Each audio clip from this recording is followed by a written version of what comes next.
Me prav zanima, kakšno hišo si predstavljate, če vam rečem, da si jo je postavil par v zlatih letih svojega življenja. Oziroma, kot smo jo poimenovali mi, sodobna hiša za babico in dedka.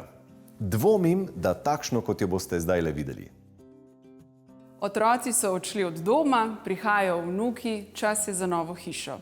Sta si hudomušno rekla Mateja in Bojan in postavila tole čudovito novo gradnjo na Kamnitniku v Škofji Loki. Mateja in Bojan, lepo pozdravljena. Dobar dan. Dobar dan. Vidva sta parcelo kupila v Škofji Loki. Kako to, da vam je zaneslo ravno v ta konec Slovenije? Ja, na začetku naj povem, da sem rojen v Škofji Loki, in da sem prvih 28 let življenja tudi preživel v Škofji Loki, na kar sva se zaradi stanovanjske stiske preselila v Kranj.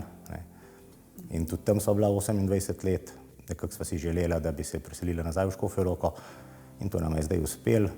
Parcelo so v Škofji Loki kupila izključno iz tega razloga, ker nam je bila všeč in pa seveda, ker je bila komunalno urejena. Tako da je urejanje dokumentacije s pomočjo arhitektov trajalo zelo malo. Sodelovala sta tudi z arhitektko. Kakšne so bile, na primer, vaše želje, ko sta se odpravila k njej? Ja, tukaj moram reči, da smo tudi notranje opremo opremljali v sodelovanju z arhitekti. Po njihovem predlogu seveda smo usklajevali tudi malo barve.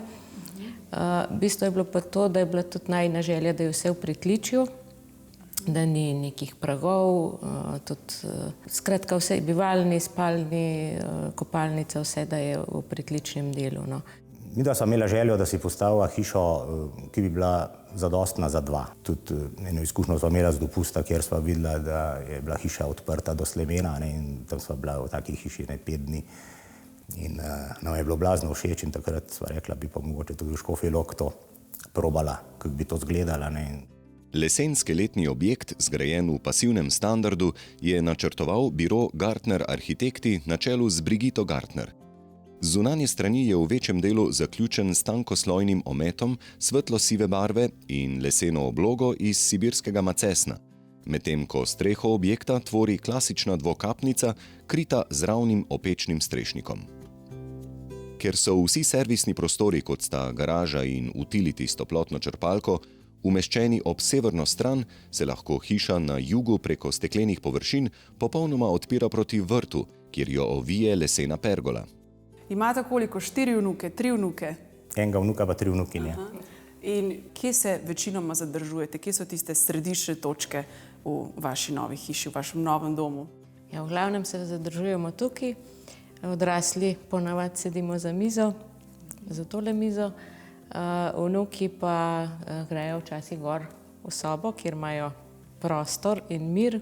Drugače se pa tudi zadržujejo tam v dnevnem prostoru radi, pa tudi zunaj, v telem paviljonu, pa na travi, tako da imajo kar dosti prostora in se kar zabavajo.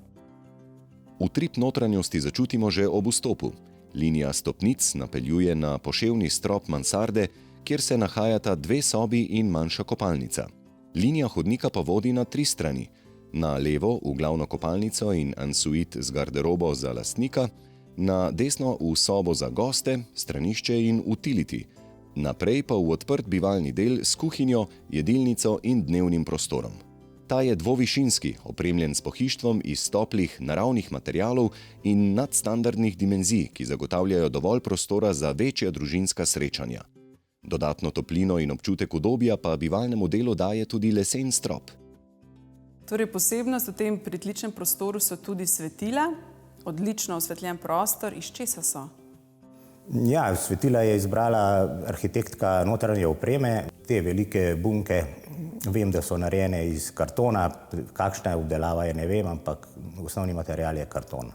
Vsa svetila v hiši so pa seveda LED.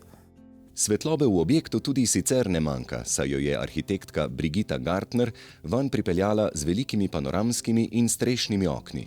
Sploh posebnost kopalnice sta 2 strešni okni, ki v prostoru ustvarjata edinstven efekt zenitalne svetlobe, preprečujeta nezaželene poglede v notranjost, ker dosegata najboljše termoizolacijske standarde, pa onemogočata tudi odtok energije iz prostora.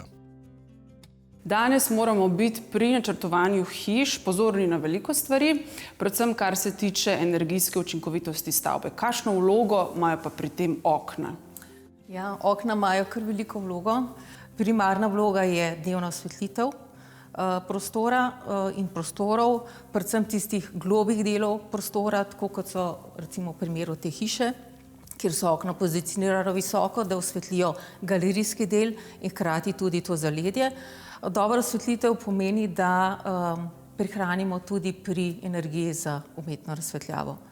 Druga vloga oken, ki je mogoče ni še tako izkoriščena, je ta potencial nočnega ohlajevanja v poletnih mesecih. Namreč za okni na različnih višinah lahko izkoristimo ta potencial učinkovitega naravnega vleka in s tem prezračevanje, ohlajevanje prostora v nočnem času. Zaradi položaja oken visoko v strešnem slemenu in ker posledično niso na dosegu roke, sta se lastnika odločila, da jih skupaj s senčili elektrificirata. Mnogi graditelji pa tega ne storijo in jim je kasneje morda žal oziroma si premislijo, kar pa ni nič narobe, saj je daljinsko upravljanje oken možno izvesti tudi naknadno. Ja, teh izkušenj je kar nekaj. Zaradi tega je zelo pomembno, da si prostor prilagodimo po svoji meri. In tukaj je pomembno, da si morda vsaj dopustimo to možnost, da tudi če se v začetni fazi ne odločimo za elektrificirana okna ali elektrificirana senčila, da se pripeljejo elektroinštalacije in si potem uporabnik kasneje ima možnost nadgraditi okna z komponentami. Vkolikor pa to fazo nekako zamudimo, je pa še vedno možnost, v okno je možno vgraditi elektromotor na solarni pogon in pa tudi senčila na solarni pogon, kjer sončne celice napajajo baterijo za delovanje teh izdelkov. Ok, kaj pa recimo še dodatne prednosti elektrificiranih senčil in oken, poleg tega seveda, da jih lahko upravljamo praktično iz fotelja, ne? Ja, to enostavno upravljanje je zagotovo dodana vrednost. Drugo pa pri elektrificiranih oknih je zagotovo ta, da je ta varovalka dežnega senzorja, da se okno samo zapre, ko je zunaj dež. Dodana vrednost je tudi ta, da lahko vse elektrificirane izdelke povežemo v sistem avtomatiziranega upravljanja.